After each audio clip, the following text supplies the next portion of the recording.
যোৰহাটত এজন যুৱকক আদিবাসী আক্ৰমণ কৰাৰ পিছত চিকিৎসালয়ত মৃত্যু হয়। ঘটনাৰ লগত জড়িত 10জনক ৰজাবাৰী বুদ্ধ মন্দিৰৰ পৰা আটক কৰিছে আৰক্ষীয়ে। মঙলবাৰে সন্ধিয়া 6:30 আটক কৰে 10জনক। যোৰহাটৰ চন্দন নগৰৰ বীৰাংকন ভূষণ বৰুৱাক আক্ৰমণৰ লগত জড়িত মুঠ 10জনক আটক কৰে আৰক্ষীয়ে। আক্ৰমণকাৰী কেইটাৰ নাম বিকাশ চেত্ৰী, আব্দুল নুৰ, আব্দুল ৰহিম, ৰমজান খান।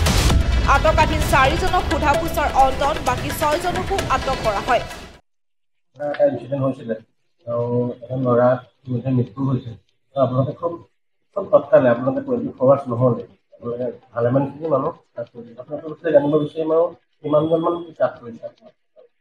হয়, আমি যোৱাকালিহে আচলতে এফআইআৰখন পালোঁ 10:11 বজাত যে চন্দন নগৰত তেনেকুৱা এটা ঘটনা সংঘটিত হৈছে বুলি, আৰু মানুহজন যিজন ভিক্টিম তেওঁ মিছন হস্পিটেলত এডমিট হৈ থকা বুলি আমি গম পালোঁ। এফআইআৰখন পোৱাৰ লগে লগে আমাৰ ইনভেষ্টিগেশ্যন আৰম্ভ হ'ল আৰু আমি এতিয়ালৈকে 10জন একিউজ কৰায়ত্ব কৰিবলৈ সক্ষম হৈছোঁ।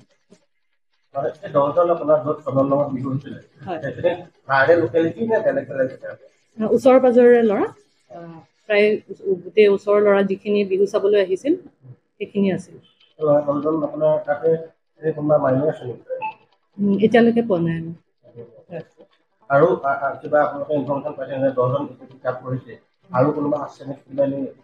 সোধ-পোছ কৰি আছোঁ আৰু যেনেদৰে ইনভেষ্টিগেশ্যন আগবাঢ়ে আমি তেনেদৰে কৰি থাকিম। যদি আৰু নাম আহে আমি সেইখিনিকো কৰায়ত্ব কৰিবলৈ চেষ্টা কৰিম। সোনকালে 10জন ধৰিলে আৰু এতিয়া 10জনৰ ষ্টেটমেণ্ট আপোনালোকে পাব। যদি কোনোবা আছে মানে এইটো নিশ্চয় ধৰিব পাৰিব। News desk report, AIPL Live 24/7।